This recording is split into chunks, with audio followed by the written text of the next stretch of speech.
a geração Z tem muita empresa que critica. Cara, eles são a geração que vai ditar o mercado daqui para frente. Então, se você tiver alinhado com a geração Z, souber trabalhar bem com a geração Z, você potencializa, porque você vai ter pessoas ali que conseguem se virar sozinhas, que conseguem resolver problemas sozinhas, sabem, né, como agora a próxima geração já vai nascer com inteligência artificial na veia, então ela já vai saber como, né, fazer... Mexer coisas. Perfeito. Então, assim, os estagiários, eles são o futuro. Se você der treinamento e der oportunidade para as pessoas certas, elas vão dar o melhor delas, elas vão crescer dentro da empresa, e é legal porque dentro da Superfret hoje a gente já começa a ver aqueles estagiários que entraram há 3 anos atrás assumindo cargo de liderança.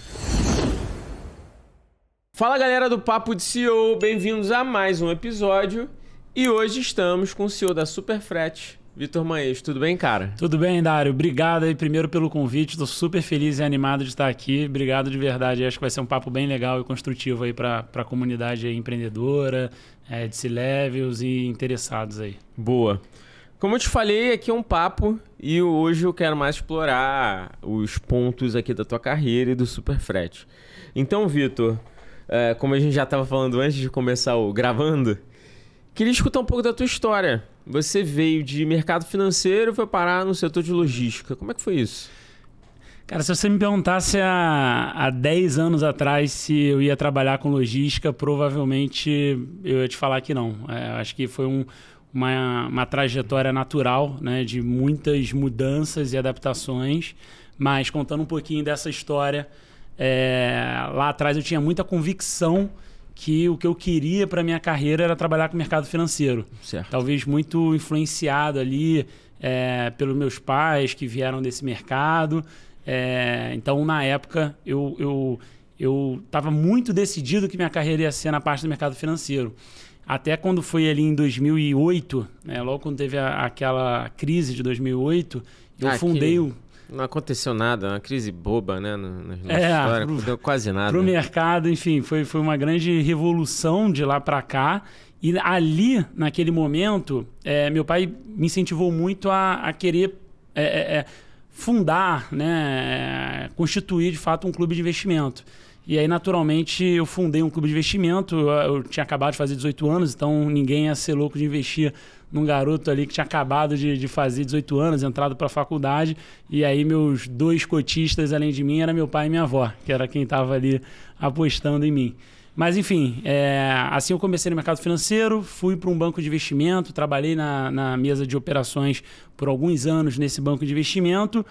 E aí, quando foi ali mais ou menos em 2011, 2012, teve um segundo boom de startups, né? Primeiro foi ali próximo da bolha dos anos 2000, Sim. Mas aqui no Brasil, em 2011 e 2012, começou a se falar muito de startups, vários eventos de startups. Aqui no Rio também estava nessa vanguarda, junto com São Paulo e outros estados, né, tendo esses encontros de startups. E foi quando, né, o mosquitinho de startup me fisgou ali e foi quando eu comecei a me interessar. Então eu vinha fazendo uma carreira muito focada no mercado financeiro, mas eu sentia que aquilo ainda não me preenchia totalmente. E aí você resolveu deixar de ser rico para ser pobre. Exatamente. Eu acho que você já adiantou aí boa parte da história. Quando foi ali mais ou menos 2011, 2012, eu me interessei pelo mercado de startup. Falei, quero empreender nesse... Pra que ganhar salário meio, bom, né? Vou apostar aqui o negócio. De a cada 100, uma dá certo, eu vou aqui, né? Tá Exatamente. Certo. E aí eu senti que eu ainda não estava totalmente preparado para empreender. E aí o que eu fiz? Eu comecei a participar do ecossistema de forma mais presente de startups.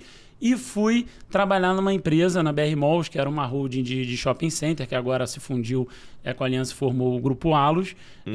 E aí ali eu pude conhecer um pouquinho mais do mercado de varejo, do mercado de consumo e conhecer um pouco mais de uma empresa de economia real, como que isso funciona. Quando foi ali mais ou menos em 2016 é que eu saí, então eu falei, agora eu quero empreender e montar a primeira startup, né? saí com aquela energia toda, né, de que, olha, não tem como dar certo, desenhei aqui o business model, acompanho a comunidade startup há muitos anos, vamos com tudo.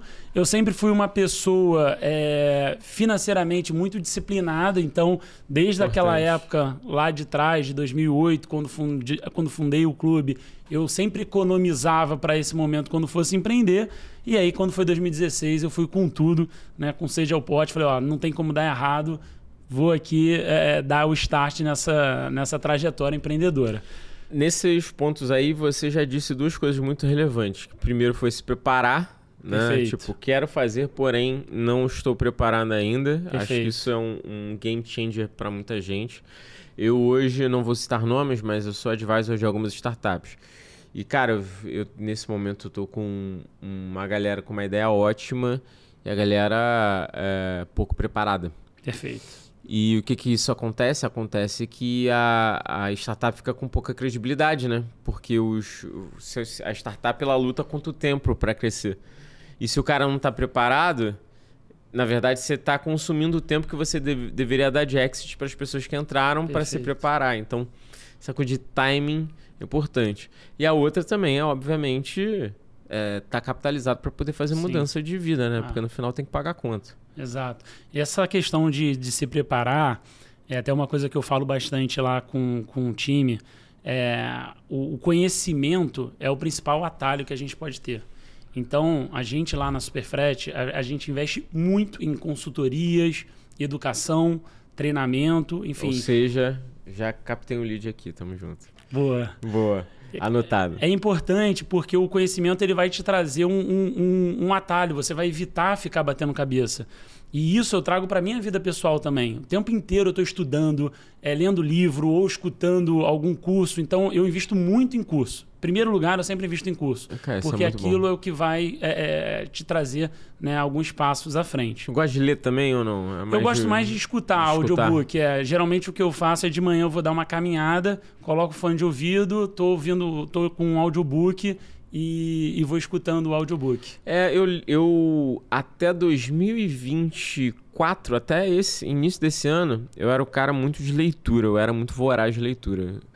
Mas eu comecei a diminuir meu número de leituras, acho que para absorver melhor e também porque eu troquei muito pelo áudio, cara. Sim. E o áudio a qualquer momento, né? Você tá dirigindo, você tá aprendendo. Você tá correndo, você tá aprendendo. E hoje em dia eu acho que o conteúdo mudou muito a forma, né? Muito mais dinâmico, vídeo, fica mais interessante. Então eu aproveito que eu tô caminhando, ao invés de eu botar uma música, eu vou escutando um livro. Então aquilo eu vou pensando, me ajuda a oxigenar também um pouco a cabeça. Então eu gosto bastante. E aí, voltando um pouquinho para essa trajetória, em 2016, enfim, fui de cabeça, né, para montar ali a primeira startup. Era um marketplace que conectava pequenos negócios, né, com o consumidor final. E aí fui de cabeça. E aí nessa, naturalmente, né, como todo empreendedor de primeira viagem, dei de cara ali na parede ali. Enfim, foi um período super desafiador. Toda a reserva que eu tinha construído, né, zerou. Eu não tinha mais nada ali no final dessa primeira jornada. Mas, pelo menos, eu tinha aprendido muita coisa. Eu tinha me conectado com meus sócios que estão comigo até hoje nessa jornada. E aí, de lá para cá, naturalmente, veio um processo evolutivo. Quando foi em 2018, a gente pivotou o modelo de negócio da startup, onde a gente mudou, na verdade, a startup, mas o CNPJ era o mesmo, o propósito era o mesmo, que era... Nosso propósito sempre foi impulsionar os pequenos negócios. Então, com o Marketplace, a gente focava em pequenas... em produtores artesanais, que faziam, né, o seu próprio produto, artesão e tudo mais, e a nossa ideia era impulsionar eles nas vendas online. A gente pivotou o modelo de negócio, a gente criou um checkout para quem fazia vendas, por exemplo, no WhatsApp, nas redes sociais, enfim. Certo. E aí, pela terceira e última vez, a gente pivotou em 2020. Então, nós tivemos que pivotar 3 vezes até, de fato, encontrar um produto que, de fato, gerava valor para o nosso cliente. Mas o nosso cliente sempre foi os pequenos negócios. O nosso propósito sempre foi impulsionar esses pequenos negócios. E o que foi mudando ao longo desses anos foi o produto. E aí, quando foi em 2010, a gente então criou um MVP né, de Superfrete, 2020, perdão, a gente criou um MVP de Superfrete, onde a gente sentiu que era um produto que efetivamente tinha um engajamento, né, na nossa base de clientes, e aí a gente correu então para captar. Nós captamos ali no primeiro semestre de 2021, foi um momento que muitos vão lembrar que você com PowerPoint, basicamente você captava, né, o mercado estava vivendo ali um momento um pouco atípico, a gente captou, estruturamos a primeira parte da operação. Naquela época nós éramos um time super pequeno ainda, estávamos começando, 5, 6 pessoas, né? E uma operação ainda muito pequena, devíamos ter ali 200 clientes, fazendo algo em torno ali de 2.000 envios por mês. A gente tinha um MVP funcional. E aí eu fui atrás, depois que a gente fez essa captação, de captar com fundo para fazer algo mais robusto. Só que foi quando o mercado tinha virado as costas, né?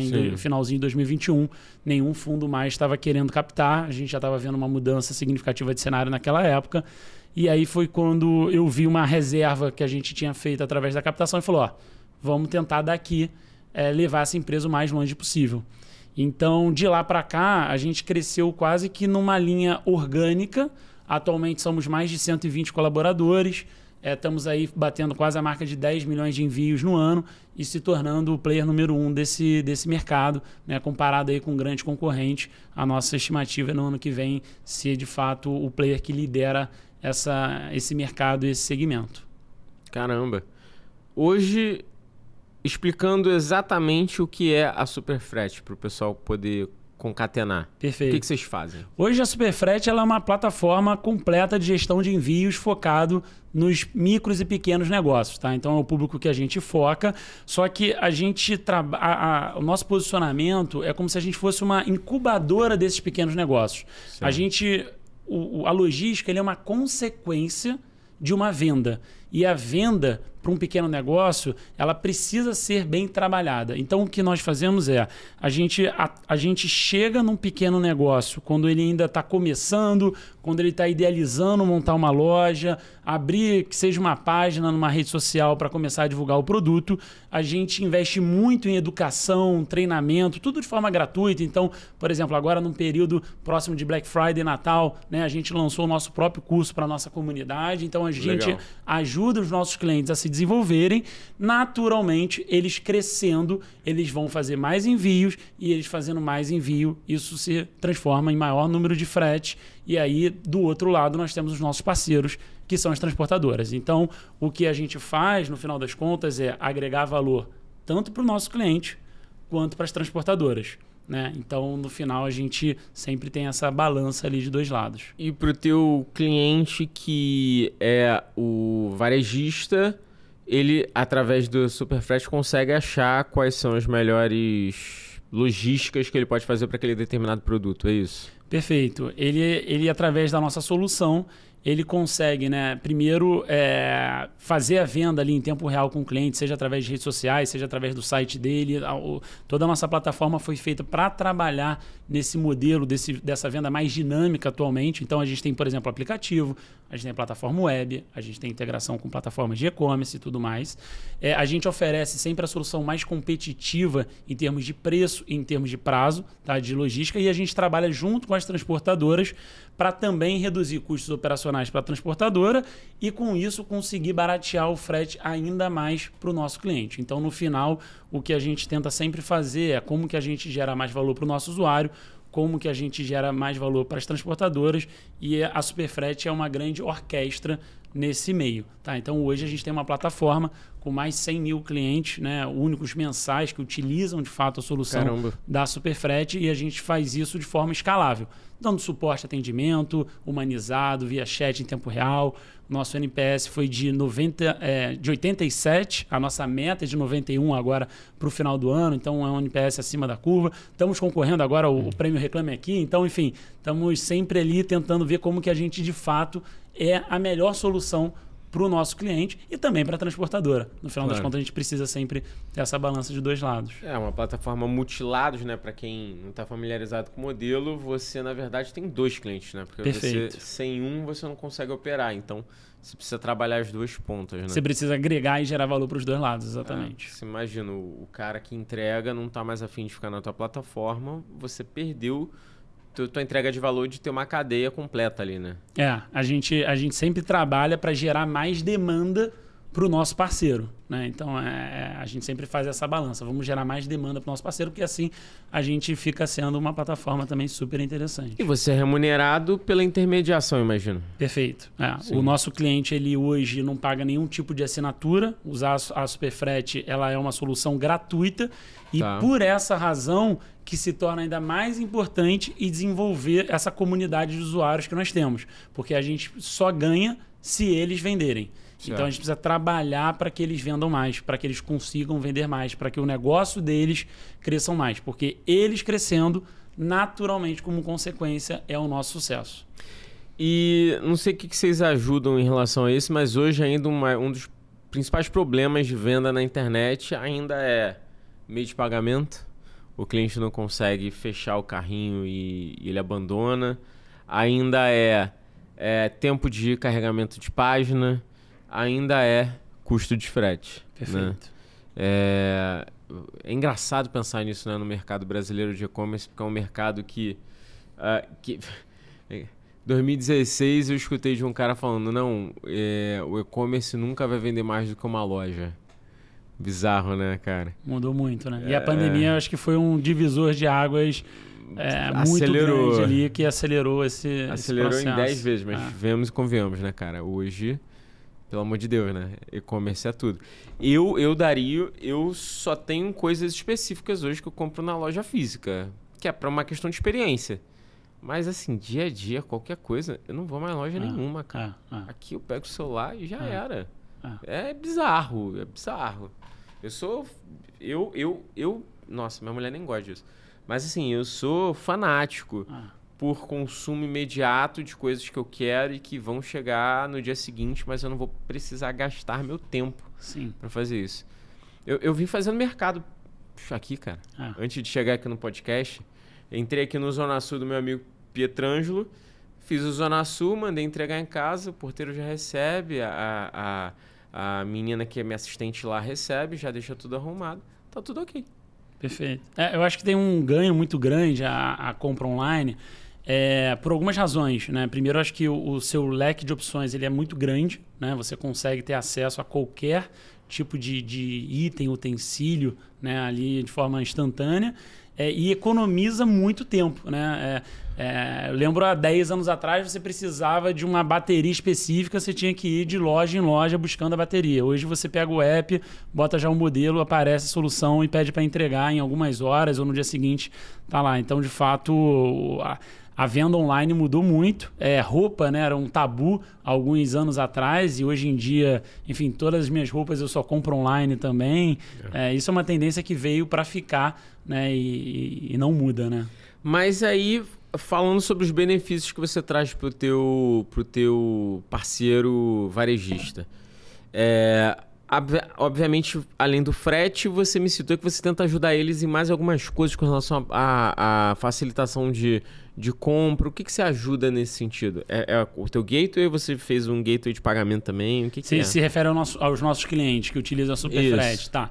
Primeiro, assim, você está certíssimo, 70% das vendas online elas são abandonadas ou são perdidas por causa do custo do frete. Então, esse é um problema que naturalmente a gente tenta resolver, mas você só colocar num checkout, por exemplo, uma opção de frete mais competitiva, não muda o ponteiro de venda. Você precisa ajudar o seu cliente a trabalhar uma melhor forma de demonstrar o seu produto, né? Quando você está numa loja física, você tem um cheirinho, você tem uma música. Na loja virtual você não tem isso. Então, se o seu produto não se tornar desejável, dificilmente você consegue vender.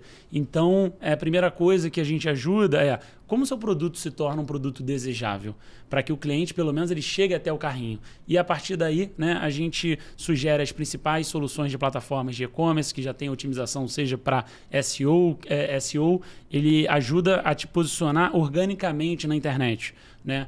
Então a gente demonstra, né, quais são os gateways de pagamentos que estão oferecendo a melhor taxa, que tem a melhor taxa de conversão, por exemplo, quais são as plataformas que hoje oferecem a melhor solução, seja com SEO, seja com taxa de conversão, enfim, então o que a gente ajuda, né, a Superfrete ela entra quase como uma consultoria para esses pequenos negócios. A gente traz curso, por exemplo, de marketing digital, uma série de coisas para que o nosso cliente venda mais. Reforçando aqui, a gente não cobra mensalidade. Então, a gente precisa do sucesso do nosso cliente. E é para isso que a gente trabalha, sempre olhando em primeiro lugar para o nosso cliente.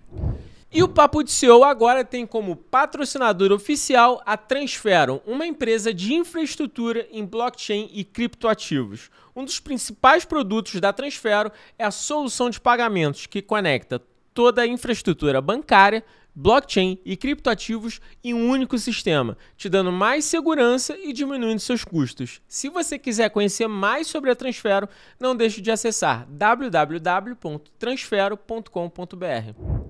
E hoje, Superfret em números, como é que vocês estão? Assim, começaram a funcionar em 2020, né? Então tem 4 anos. E número de clientes, entregas, me conta um pouquinho mais.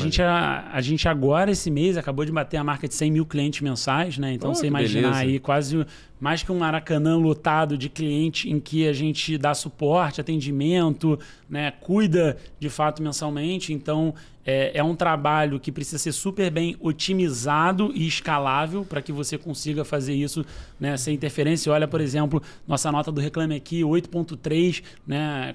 Estamos concorrendo agora ao prêmio, então fazer isso em massa, em quantidade, é um desafio grande. E eu acho que é algo que, de fato, a gente tem conseguido fazer bem. Né? Em termos de número de envios, a gente agora está batendo, estamos próximo a chegar aí a 1 milhão de envios por mês. Então, imagina o seguinte, a logística ela é um mercado muito vivo. Né? Quando você faz um envio de um pacote, muita coisa pode acontecer até chegar no seu cliente final. Né? Pode um caminhão ser extraviado, ter uma enchente, enfim, pode danificar a carga por alguma razão. E a gente sabe que a logística pode ter esse problema. Então, o nosso desafio é como que, sabendo que esses problemas fazem parte da vida real, a gente consegue lidar com essas situações quando o nosso cliente tem esse problema. Porque quando você está falando de um grande e-commerce e ele tem um extravio, aquilo é uma estatística. Entra lá no 0,01% da receita, ele coloca aquilo a fundo perdido. Mas quando você está falando, né, de um pequeno negócio, aquele extravio, ele é a vida do nosso cliente. Total. Então, o mínimo que a gente tem que ter é compreender a dor que aquilo traz para o nosso cliente e tentar da melhor forma possível ajudá-lo. Total. E muitas vezes esse pequeno empresário, ele não consegue recuperar essas perdas ao longo do caminho. E ele acaba tendo um prejuízo que para ele impede o crescimento, né, cara? Assim, a dinâmica do e-commerce, por conta da margem, às vezes você perde um produto que equivale a 10 margens positivas dos próximas 10 vendas, sabe? Sim. É muito alto, né? Para quem está escutando a gente, acho que todo mundo já sabe, mas a margem de varejo é muito apertada. Então é só você fazer uma conta de padeiro aqui. Se o cara vende um produto a R$100, ele compra o produto a 50 e a margem dele é 10%, ele precisa vender 5 novos produtos para poder quitar aquele um produto que ele extraviou. É difícil essa conta, né? Imagina. A conta do e-commerce, muita gente tem a impressão que e-commerce, né, ele é fácil, porque você vai ter um produto que você compra por 50, vende por 100, naturalmente você ganhou 50. Mas quando você começa a colocar isso na sua estrutura de custo, primeiro quando você vende por 100, você já tem uma grande mordida que é o imposto que você tem que pagar ali sobre o seu faturamento. Depois disso, você tem que considerar todo o seu custo de investimento em marketing, em vendas, né? E que esse trabalho no digital ele é super caro. Então você vai ter ali 20%, às vezes 30% do seu custo do produto só em esforço de marketing e venda. Depois disso você tem o seu custo fixo, né, / operacional ali para fazer essa sua operação girar, e o que sobra na última linha de fato vão ser esses 10%. Então qualquer perda para o nosso cliente de fato ela é dolorosa. Obviamente tem a opção de contratação de seguro e tudo mais, fica a cargo sempre do cliente escolher, e a gente sempre recomenda, né? Contrata um seguro, enfim. Mas o tipo de produto que a gente normalmente trabalha normalmente não é eletrônico. A gente até tem muitos clientes que vendem eletrônico, mas tem muito artesanato, produtos feitos à mão que tem um valor agregado maior. Então, é um produto que normalmente, ele para ser feito, o custo de produção dele versus o preço de venda, costuma ter uma margem melhor nesse caso, né? Então, é o perfil de cliente que a gente acaba focando um pouquinho mais. Não, justíssimo. Superfrete no Brasil, como é que vocês estão divididos? Onde vocês já estão operando? Brasil continental, imagino que vocês estejam naquele objetivo de dividir para conquistar, né? Começa aos pouquinhos, depois expande mais um pouco. Como é que tá isso? Perfeito. A gente, quando idealizou a Superfrete, a gente sempre veio com aquela cabeça de startup. Temos que ser escalável, né? A gente precisa atender a nível Brasil. Mas a gente sabe que a estratégia, né, de ganho de mercado, ela é importante que seja regional. Então, hoje, a Superfrete, ela atende a todo o Brasil, né? A gente está presente em todas as cidades brasileiras, porque, de um lado, a gente desenvolve, né, um trabalho muito forte em massa, né, com esses usuários, seja através de nossos parceiros influenciadores, seja através de cursos que a gente dá, treinamento, marketing de influência, enfim. E do outro lado, nós temos as transportadoras, onde a gente sempre prioriza aquela transportadora que tem capacidade de entrega a nível nacional. Tá? Então, hoje, a gente consegue atuar no Brasil inteiro. A gente não tem restrição. Mas a gente, por enquanto, vai ficar focado em Brasil. Tem muito desafio aqui para a gente resolver, né? Startupeiro gosta de problema, né? Então, quando vê um problema, você fala, putz, ainda tem muita coisa para fazer. E aqui a gente vem dar muita oportunidade de melhorar esse mercado, porque o Brasil ele é um país continental em termos de dimensão. Naturalmente, isso encarece a logística e com o mercado consumidor muito forte de e-commerce. Como que a gente ajuda esse mercado a se desenvolver, né? Então, esse é o nosso propósito e é nisso que a gente vem mirando, né, e acordando todos os dias. E dentro dessa jornada empreendedora, e aí falando um pouco ali do comecinho da nossa conversa, largou o mercado financeiro, né, para estar nessa jornada empreendedora. De fato, a jornada empreendedora ela é muito dura, né? Eu acho que a última coisa que a gente tem que mirar é o financeiro, porque a gente precisa acordar todo dia com aquela energia, aquela vontade de, putz, por que eu estou aqui? Então, quando a gente tem isso associado a um propósito, isso move a gente. Então, a Superfrete ela tem um propósito muito forte, a gente vem trabalhando em cima desse propósito e é isso que faz a gente todo dia acordar e falar assim, como a gente consegue ser melhor hoje do que a gente foi ontem. Então, a gente tem um dos nossos valores é a melhoria contínua e isso está no nosso DNA. A gente sempre tem que ser melhor hoje do que a gente foi ontem. Golaço. Hoje, como é que tá teu time? Diretorias, você tem heads, como é que tá dividido isso? Porque eu quero te perguntar como é que você faz a sua operacionalização do negócio, assim, como é que você gerencia? Hoje nós somos um time de mais de 120 supers, né? Como a gente chama dentro de casa. Legal. São 5 C-levels. Nós temos alguns heads, né, ali abaixo da estrutura. E a gente tem, em termos de divisão de áreas, né, a gente tem uma boa parte do time que está focado em tecnologia e novos produtos. Eu diria ali que algo em torno ali de 30% a 40% do nosso time. A gente tem um time muito forte da parte de marketing também, conteúdo e tudo mais para fazer esse trabalho educacional que a gente vem fazendo. A gente tem um time de operações super robusto para a gente conseguir lidar com esse volume de clientes que a gente atende, mas de forma escalável. Então, não é simplesmente ter mais gente para falar com o cliente, é como que a gente melhora o processo, como que a gente implementa, por exemplo, IA para melhorar essa jornada com o usuário, né? E a gente tem ali, por exemplo, um time de financeiro que trabalha com planejamento para a gente tentar maximizar o nosso crescimento, né? Um time, por exemplo, de gente de gestão que faz um trabalho fora da curva.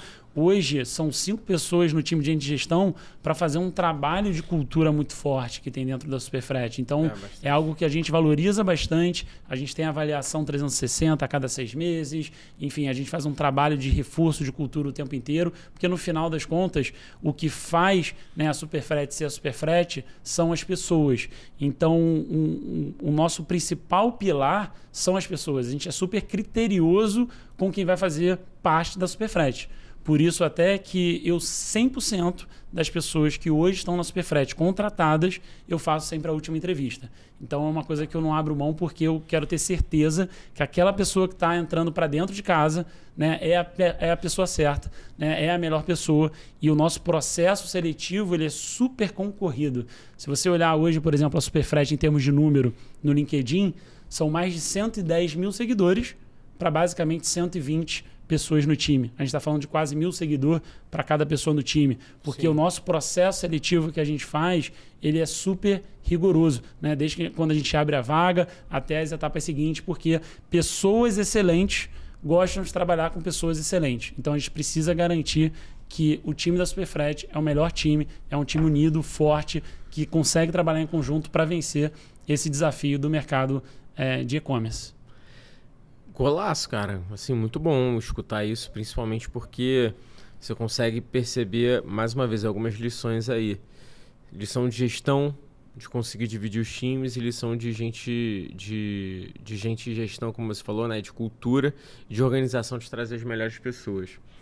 Partindo sobre isso, de forma bem prática mesmo, como é que você faz o processo? Você me citou o LinkedIn aí. LinkedIn é o principal canal de aquisição de novos colaboradores para você. Perfeito. A gente abre a nossa vaga, né, sempre no LinkedIn.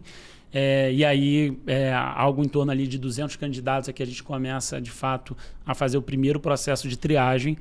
O time de gestão ele entra no processo de triagem, ele valida, né, os principais candidatos antes da primeira entrevista com o gestor da área, com o gestor direto da área.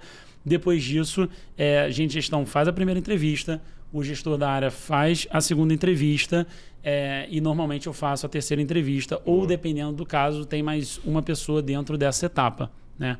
Então, é mais ou menos assim que funciona o nosso fluxo de entrevistas dentro da Superfret. Então, a gente hoje, por exemplo, está com quase 12 vagas abertas, né? A gente está num processo ainda de recrutamento ainda muito forte, de time e tudo mais. Mas a gente, por mais que a gente tenha pressa, a gente não pode, por conta disso, abrir, né, as vagas e vamos contratar por contratar. A gente tem que contratar as pessoas certas. Então, esse faz parte do papel. Ter as pessoas certas, nas posições certas, no lugar certo, engajado, fazendo sentido estar na Superfret. É isso que a gente valoriza muito, até que com a avaliação 360, aquelas pessoas que estão mais aderentes aos valores da empresa, que vem entregando resultado de forma consistente, ela vai crescendo na empresa ao ponto de se tornar sócio. Então, hoje, a gente tem um programa Stock Option na empresa, onde a gente já tem algumas pessoas do time que são sócios da empresa, e um plano nosso, que é um plano principal que a gente tem para 2025, é abrir esse programa de sociedade para que aquelas pessoas, né, os melhores talentos, as pessoas que estão mais aderentes à cultura, elas possam se tornando sócios da empresa, e conforme a empresa vai crescendo também, né, todo mundo vai tendo crescimento pessoal junto também. Cara, eu concordo muito e eu gosto muito desse tipo de dinâmica, porque você põe um cara junto com você, né? Põe o teu colaborador junto, skin the game, olhando pro business. E um dos nossos valores é o atitude de dono. Até aqui, né, no nosso presentinho, não sei se dá pra... Dá, pô. Ganhei presente, gente. Ó, inclusive, vou fazer um ABS. Se você é meu convidado, meu futuro convidado, me traga presente. Boa. Essa aqui é a nossa caneca da Superfret, né? E junto vem escrito aqui os nossos valores, né? Então, joga junto, veste a camisa, é movido por gerar impacto, é inquieto, age pelo exemplo. Então, a gente tem um dos pilares, né? A atitude de dono. E melhor do que a atitude de dono é a pessoa junto ser dona. Por isso que a gente vem trabalhando nesse processo aí do programa Stock Option, para que a pessoa também seja dona ali de um pedacinho da Superfret, e como a Superfret ela vem crescendo, isso traga também frutos ali pro nosso time. Golaço. Uma coisa que você tá falando bastante a cultura, né? Perfeito. Você acha que cultura é o game changer para você alcançar outros resultados? Ou o que é, se não for cultura? Tem alguns pilares que no começo às vezes a gente não valoriza. Cultura, propósito, valores.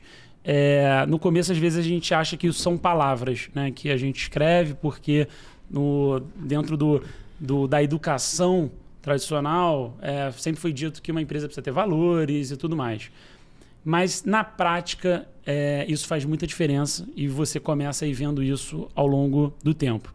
Eu trabalhei numa empresa que tinha uma cultura super forte, né? Que foi a BR Malls, que veio do grupo 3G e tudo mais. Então, eu sei o que é uma cultura forte, a diferença que isso faz. E uma das sócias, né, ela ajudou no projeto ali de transformação do propósito do Itaú, reforço de cultura. Então, a gente, desde o começo, a gente deu muita importância para cultura, propósito, valores. Então, são coisas que a gente não abre mão. A pessoa ela pode ser excelente, ela pode fazer ótimas entregas, mas se infringir qualquer uma das culturas, não interessa. Não faz sentido para a gente ter alguém que não está aderente à cultura. Então, a gente precisa equilibrar essas duas coisas. Porque pessoas, ele é o principal. Então, a gente precisa ter cultura, a gente precisa ter o propósito, que é aquilo que nos move, é aquilo que nos dá energia de todo dia, porque a jornada ela não é fácil, ela é feita de desafios, e é isso que faz também ser legal, né? Porque uma analogia que eu sempre uso lá na empresa, às vezes quando a gente está com um desafio, é que o desafio ele é igual um videogame. Todo mundo, quando está jogando videogame, quer passar de fase, né? Aí você tenta de um jeito, você tenta de outro. Então, quando existe um desafio, pensa como um videogame. Só que você precisa de propósito, porque senão você vai desistir da partida. Sim. Se o seu propósito ele for financeiro, muitas vezes você vai desistir da partida, porque por qualquer R$1 você desiste. Para empreender, se o seu propósito for financeiro, você desiste há muito tempo. Porque você fica 7, 8, 10 anos só investindo, construindo. Então, o propósito é aquilo que nos move. Então, a gente hoje faz um trabalho muito forte de cultura dentro da Superfret. A nossa avaliação 360 ela é em cima desses pilares da cultura e 100% da empresa, 100% dos 120 supers foram avaliados depois no comitê, onde participam sempre pelo menos 2 C-levels. E quando a gente faz, né, dentro desse processo ali, a efetivação dos estagiários também, eu sempre faço questão de participar do comitê para saber cada um dos estagiários por que eles merecem ser efetivados. Então, a gente faz um trabalho muito forte nesse sentido de cultura, de reforço de cultura, enfim. Até porque estagiário, que nem no futebol, é a base, né? Você tem que trabalhar a base, senão depois você não vai ter jogador para jogar a primeira divisão. Você tem que olhar para o futuro. E outra, a geração Z tem muita empresa que critica. Cara, eles são a geração que vai ditar o mercado daqui para frente. Então, se você tiver alinhado com a geração Z, souber trabalhar bem com a geração Z, você potencializa, porque você vai ter pessoas ali que conseguem se virar sozinhas, que conseguem resolver problemas sozinhas, sabem, né, como agora a próxima geração já vai nascer com inteligência artificial na veia, então ela já vai saber como, né, fazer... Mexer coisas. Perfeito. Então, assim, os estagiários, eles são o futuro.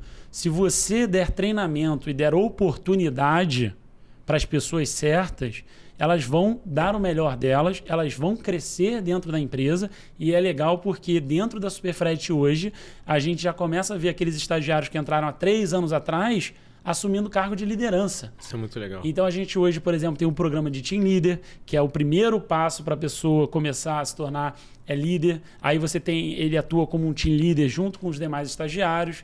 Depois disso, vira supervisor, depois coordenador e é muito legal e gratificante ver essa evolução que eles vêm tendo dentro da empresa.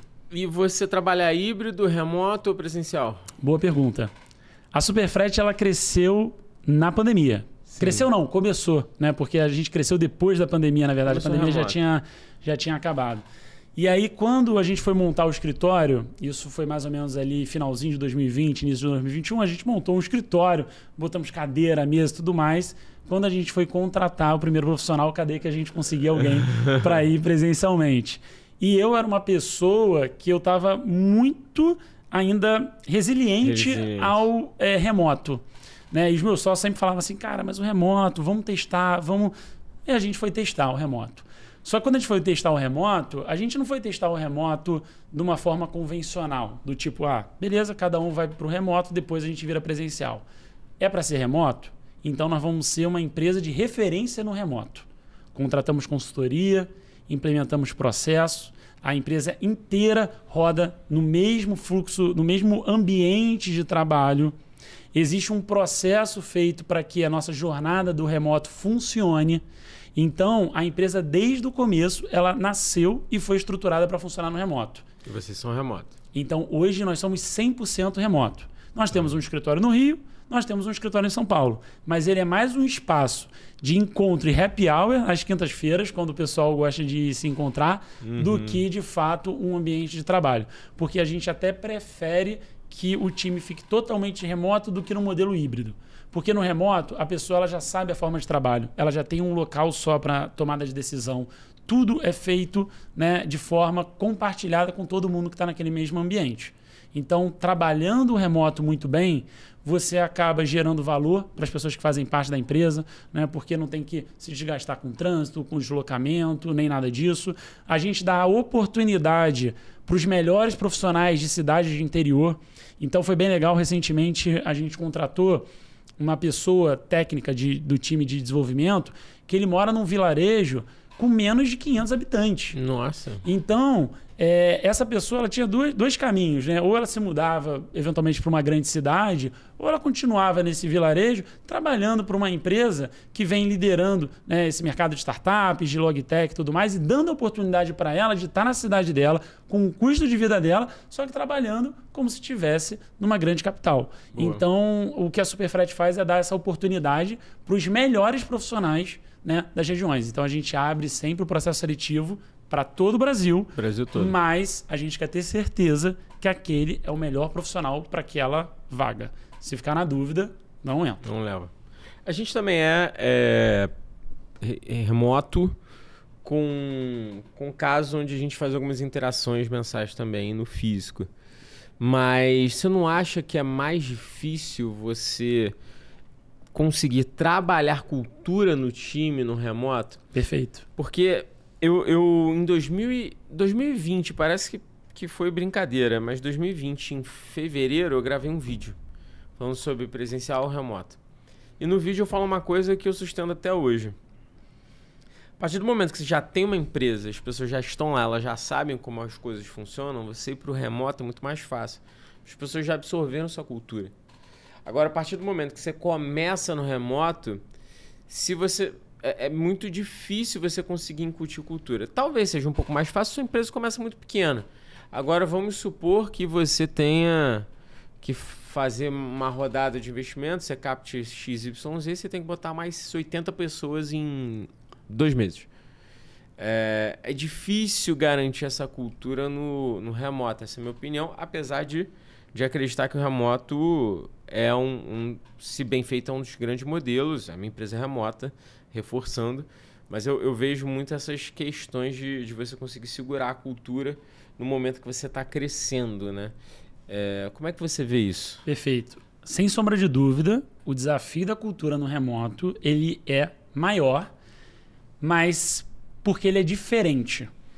A forma de trabalho do remoto, se a gente quiser replicar a forma de trabalho do presencial no remoto, não funciona.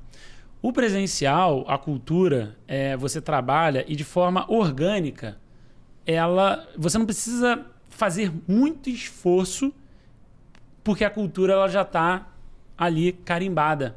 As pessoas, né, um já vê o comportamento do outro, a pessoa se sente aderente ou não à cultura naquele ambiente de trocas, de convivência. Quando você está no remoto, o esforço ele é muito maior. Por isso que o nosso time de gestão, ele proporcionalmente falando com outras empresas do mesmo tamanho que a Superfret, então quando você pega a benchmark mais ou menos, para uma startup de 120 pessoas, você vai ter de 1 a 2 pessoas de gestão. A gente tem 5, porque o trabalho no remoto ele é muito maior. Só que o trabalho que a gente faz hoje no remoto, eu diria que a cultura da Superfret é tão forte e as pessoas estão tão conectadas que em muitas das vezes, talvez na maioria das vezes, ele passe o presencial. é muito interessante ver, e isso não é uma percepção minha, feedback das próprias pessoas que fazem parte do time. Às vezes a gente tem momentos de encontro. Então, por exemplo, planejamento estratégico, onde a gente traz todos os líderes para uma semana de imersão num hotel aqui no Rio. Então, a gente fica imerso e aí todos os líderes estão juntos para fazer o planejamento do ano. Eventos como eventos de e-commerce, o fórum e-commerce e tudo mais, o e-commerce Brasil. Então, quando a gente está lá e as pessoas se encontram muitas vezes pela primeira vez, é tão forte a conexão que a gente cria dentro da empresa que a pessoa já não tem aquele negócio de putz, eu achava que você não... Cara, tá conectado já. Boa. As pessoas estão conectadas. Elas vão sair dali, já vão para um happy hour depois, elas já se conhecem, mas a gente tem que, com isso, a gente não abre mão de algumas coisas. Então, por exemplo, câmera na reunião. Cara, câmera aberta. A menos que você esteja com um problema de câmera, ou você está com um problema de saúde, que você não está bem às vezes, alguma coisa, ok, exceções. Mas você precisa estar de câmera aberta. Eu preciso ver o seu olho. Eu preciso ver a sua face, a sua interpretação, como você está entendendo. Né? Se conecta. Então, assim, câmera sempre aberta. O horário de trabalho, a gente também trabalha dentro do horário comercial. Não tem aquela questão, de madrugada, no horário que quer, de tarde vai na praia. Não. A nossa operação ela roda no horário comercial. A logística ela roda no horário comercial. A gente tem que estar lá no horário comercial, independente do time que você for. Você pode ser do time de operações, você tem uns clientes que estão no horário comercial. Você é do time de tech, você vai precisar apoiar o time de operações que está no horário comercial e assim por diante. Sim. Então, todo mundo naquele horário conectado. Então, são algumas coisas que a gente não abre mão. Agora, tem outras coisas que a gente faz que dá um baita trabalho, mas que são super importantes. Então, todo mês a gente tem os nossos encontros, a gente tem os cafés semanais, a gente tem, por exemplo, que nem a gente mostrou aqui, a gente é uma empresa que eu acho que uma das que mais fazem brinde, ou presentes para o nosso time interno. Agora, por exemplo, final de ano, são mais de 200 envios que a gente está fazendo de caixa. Então, assim, dá um baita trabalho. Mas é importante. É importante o time ter isso aqui. Todo aniversário, todo mundo do time ganha bolo em casa.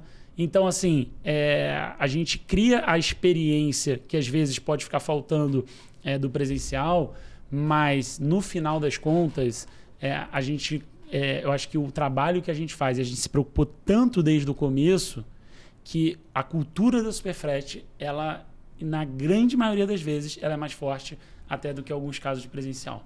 Tá. Pô, interessante, cara. Muito bom esse seu depoimento.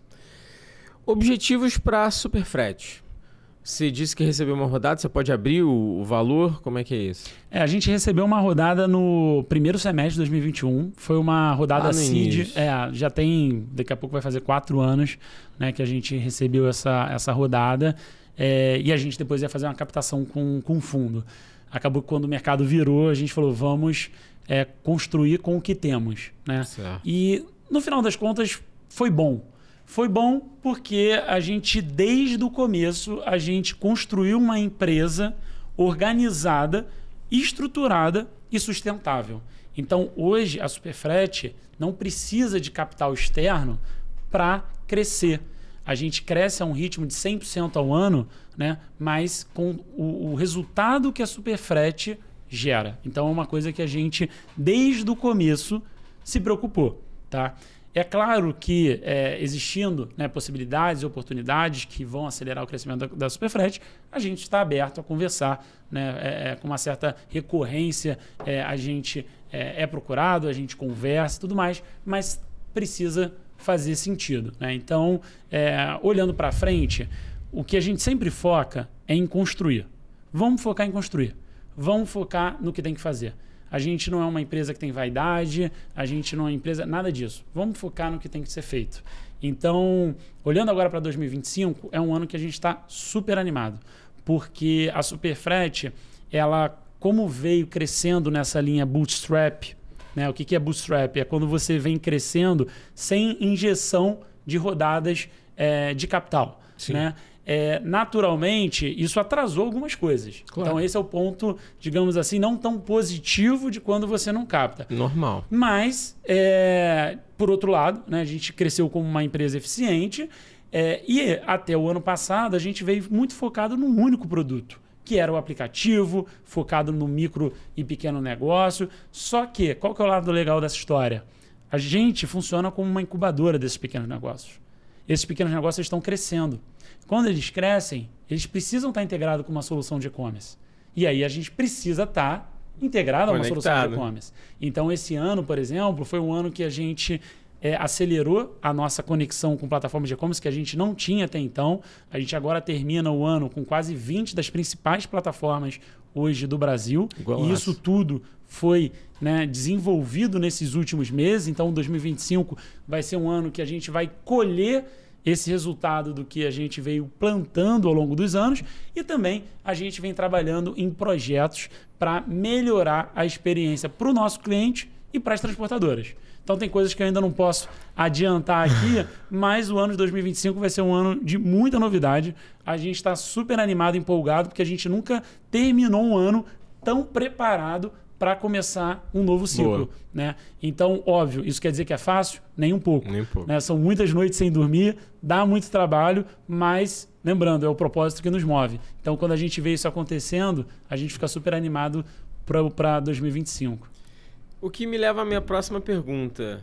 Seus objetivos, não só para os próximos anos, mas também para a empresa. Se você fez partnership e você captou, em tese, você irá buscar em algum momento um exit da sua empresa. Como é que você vê isso? Você preparou esse negócio para isso? Me conta um pouquinho sobre a tua mentalidade em relação a M&A, fusão, aquisição, compra, venda. O que você está vendo Superfrete e no seu objetivo aí, quase que pessoal, né? Perfeito. Primeiro, quando a gente captou com esse grupo de investidores, e um deles, inclusive, foi ex-diretor meu, né, na empresa anterior, então isso é legal porque já existe uma relação já de mais de 10 anos. E confiança. Né? E confiança. A nossa relação é de muita confiança, parceria e transparência. Né? Então, obviamente, conforme a visão foi amadurecendo, os próximos passos foi amadurecendo, né, a gente foi trazendo para eles, olha, talvez esse não seja o melhor caminho, talvez esse seja o melhor caminho. Enfim, então, como eu te falei, estão todos muito conscientes que o que a Superfrete está fazendo é focar em construir. Boa. O restante é uma consequência. Então, o que a gente olha? Para as oportunidades. Então, se tiver uma oportunidade de um crescimento acelerado através de uma captação, a gente vai fazer isso. Se tiver uma oportunidade de uma aquisição, a gente vai fazer isso. Se existir uma oportunidade de fusão, a gente vai fazer isso. Mas isso tem que ser uma consequência e tem que estar alinhado com a nossa visão de longo prazo. Boa. Então, no fundo, como empreendedor ali que deu o primeiro pontapé, mas a Superfrete hoje ela é muito maior, né, do que a figura Vitor, do que qualquer figura individual ali na empresa. Né? Ela virou um organismo vivo, ela é algo coletivo ali. No fundo, o que eu quero é, lá na frente, deixar a Superfrete como um legado e ver que isso, a longo prazo, é algo que se torne uma grande empresa. Até onde eu vou, eu acho que eu tenho muita lenha para queimar ainda, tenho muita energia, obviamente eu ainda vou dar muito gás para fazer isso acontecer. Agora, tudo é consequência, é lá na frente. Não tem uma resposta para agora, o foco é, vamos construir, vamos fazer, vamos mudar esse mercado, vamos agregar valor e aí no final, lá na frente, é consequência. Boa, golaço. Ótima resposta, inclusive. Teus números macros, não precisa abrir todos, mas assim, seu North Star Metric, qual é? Onde você quer chegar? 10 milhões de entrega mês? O que é esse número assim que você acorda de manhã, olha pro teu time e fala, galera, isso aqui é onde a gente quer chegar. Ah, mas, sei lá, deu problema nisso, a gente tá um pouquinho mais desajustado nessa parte do orçamento. Beleza, vamos resolver, mas esse é o número. Você tem isso no negócio? Perfeito. A gente tem essa visão de longo prazo, né? A nossa próxima meta, naturalmente, é se tornar o líder de mercado. Então, a gente pretende bater essa meta até dezembro do ano que vem. Golaço, Então, estamos trabalhando assim. para isso. Mas naturalmente a gente tem a nossa meta de longo prazo, né? Que a gente vem trabalhando. Mas agora o que a gente está olhando é a nossa próxima meta. Então, ano que vem, dezembro do ano que vem, queremos ser o líder de mercado.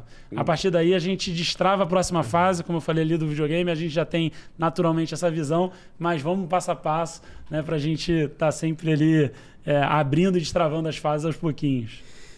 Setor de logística e entregas. Vamos pegar entregas... Você faz muito last mile, né? Tipo, na realidade, a gente faz o first mile, que é um termo pouco conhecido, né? Que é essa parte da interface com o usuário, né? Ajudar na parte da coleta. Então, por exemplo, tem clientes que a gente coleta, tem clientes que deixam num ponto, tem clientes que levam até a agência, tem clientes que a gente agrega volume, enfim, desenvolve plataforma, suporte, atendimento. Então, o que a gente cuida é do first mile. O middle e o last é com a transportadora. Boa. Então, a gente nunca vai entrar na parte física. A gente quer sempre ser o digital e ser a orquestra para otimizar os processos, tanto para os nossos clientes, nessa primeira jornada, porque o nosso cliente sempre é o lojista, é quem vende, é quem vai fazer aquela postagem, por exemplo, do objeto, e deixar a parte física com a transportadora, que é o que ela sabe fazer de melhor. Então, a gente assim junta as forças. Tá? Então, a gente sempre foca nesse first mile. Então, na verdade, você está olhando muito para a ponto de coleta, você coleta e aí vai mandar para transportadora XYZ para ela fazer isso. Né? Você no final do dia, você é uma empresa que está querendo otimizar a parte de logística, principalmente do início da porta para fora, né? É isso, mais ou menos, né? O que a gente quer fazer, né, de fato, é criar essa comunidade de usuários cada vez maior, né? Porque assim a gente consegue gerar volume para as transportadoras. E logística, ele é um mercado de volume.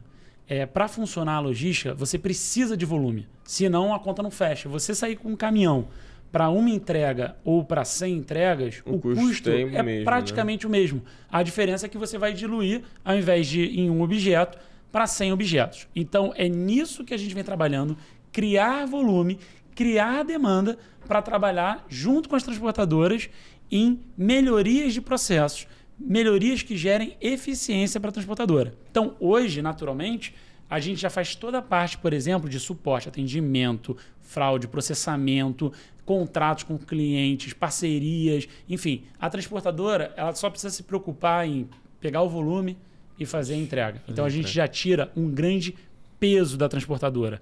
Agora, o que a gente quer é como que a gente te ajuda a melhorar e a reduzir o seu custo operacional.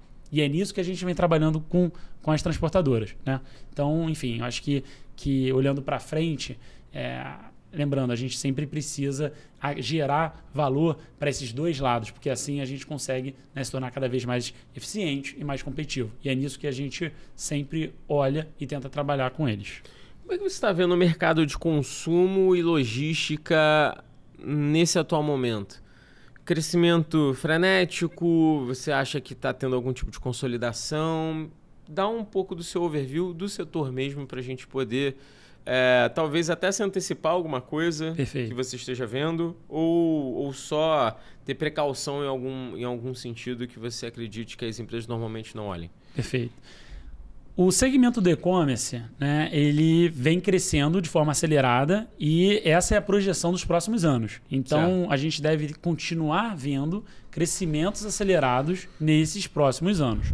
O ponto é que quando a gente fala de logística, né, todo mundo se antecipou a esse crescimento, então sejam transportadoras nacionais, sejam transportadoras do exterior, e montaram aqui no Brasil uma baita infraestrutura. Então hoje a gente tem uma capacidade, né, ociosa dentro dos galpões, dentro dos centros de distribuição das transportadoras ainda muito elevado, porque estão todas elas, né, com uma super capacidade de processamento, só que isso foi diluído entre várias transportadoras, fazendo com que nem todas ali consigam operar a margens, digamos assim, positivas.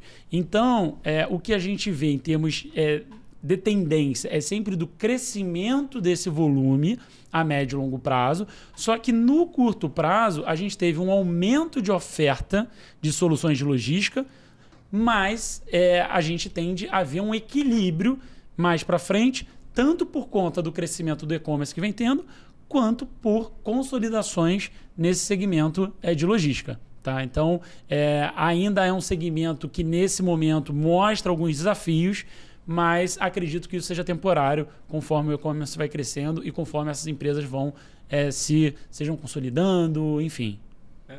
Eu percebi, até nesse ano mesmo, 2024, que a gente teve alguns picos de custo logístico, né?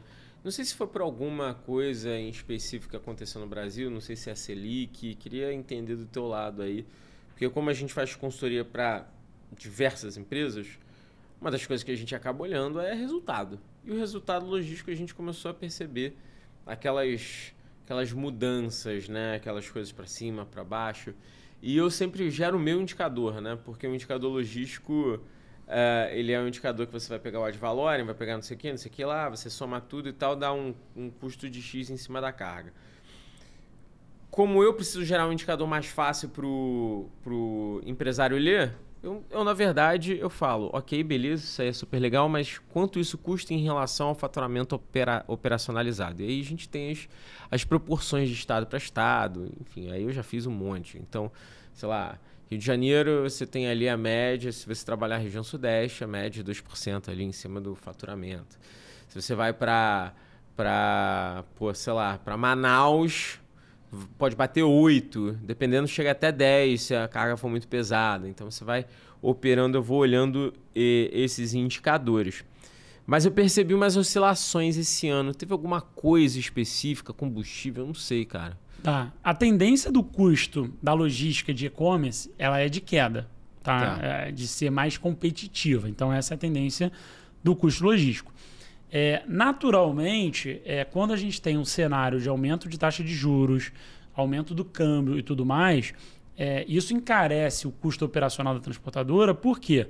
Primeiro, que uma transportadora ela tem é uma indústria com um capital intensivo muito alto, né? Você investe em caminhão, você investe em distribuição, e quando você faz esse investimento e com juros no patamar que está, isso custa. Isso custa um juros alto sobre aquele investimento que foi realizado, que você precisa dividir na sua operação. E o combustível é um outro fator que tem um peso super relevante nas transportadoras. Tá? Mas quando a gente olha em termos de tendência, o custo médio das entregas em e-commerce, ele é uma tendência de queda. Mas, naturalmente, durante esse caminho, você vai ter picos e vales ali, por conta do ciclo de mercado natural. Mas é uma tendência de ciclo de queda, porque você vai tendo um mercado com cada vez mais volume, enfim, cada vez mais diluição desse custo de volume. Né? O cliente ele também ele foi muito acostumado com frete grátis, que é algo que mudou um pouco nesses últimos anos, mas enfim, mas ainda assim todo mundo quer receber em casa, né, quase que sem custo ali de entrega, e o mercado vem trabalhando para isso. O setor logístico ele é muito alavancado, né? Tirando empresas como a Superfrete, mas o setor tradicionalmente ele é muito alavancado, então essa correlação com taxa de juros é muito pesada realmente. Você imagina que a gente vá conseguir no Brasil melhorar algumas questões em termos de transporte? O que você tem visto em cima disso? Porque a gente sabe que o varejista ele sofre muito com as condições de pista, que é o nosso principal ponto, mas também com opções no mercado mesmo, sabe? A gente tem algumas... Se a gente for para esse last mile, a gente tem algumas opções. Mas se a gente for pensar marítimo, aéreo, a gente quase não tem mais opção, né?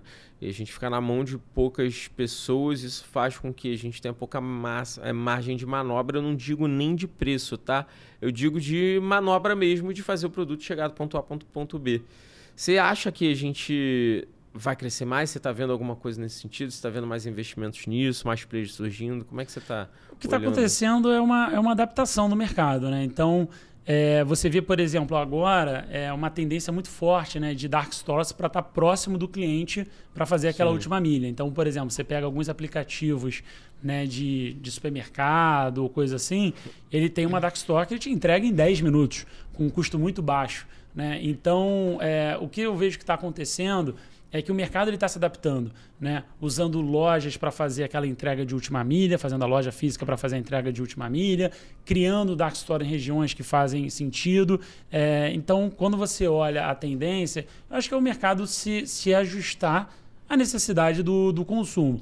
Em termos de infraestrutura, não vejo uma mudança tão significativa a nível Brasil de infraestrutura na logística, pelo menos de encomenda, que é a logística que a gente trabalha. O que a gente vê é mais esse movimento de pontos, dark store, usar a loja para fazer entrega de última milha. Isso tem gerado eficiência, melhor experiência para o cliente, menor custo na entrega, né, melhoria do ganho operacional, enfim. Então, é o que vem acontecendo e é algo que a gente está olhando com bastante atenção também. Boa, legal. Cara, Vitor, o papo tá ótimo, velho. Nem parece que passou aí o nosso tempo. Chegando na reta final, eu queria te pedir para você fazer uma coisa que todos os CEOs fazem aqui, que é dar uma dica para um outro empreendedor do teu setor que, de repente, tá nesse momento, está precisando transpor barreiras, está precisando alavancar. Vocês cresceram, eu nem citei esse dado, mas vocês dobraram de tamanho, né? A gente vem dobrando de tamanho ano a ano.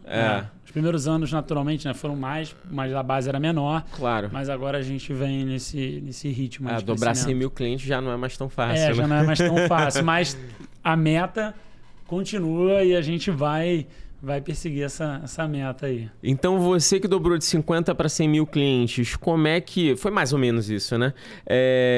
Qual é a dica que você pode dar para o cara que está escutando a gente, que também está dentro da área logística, que também precisa olhar para o negócio dele e que precisa alcançar mais resultados?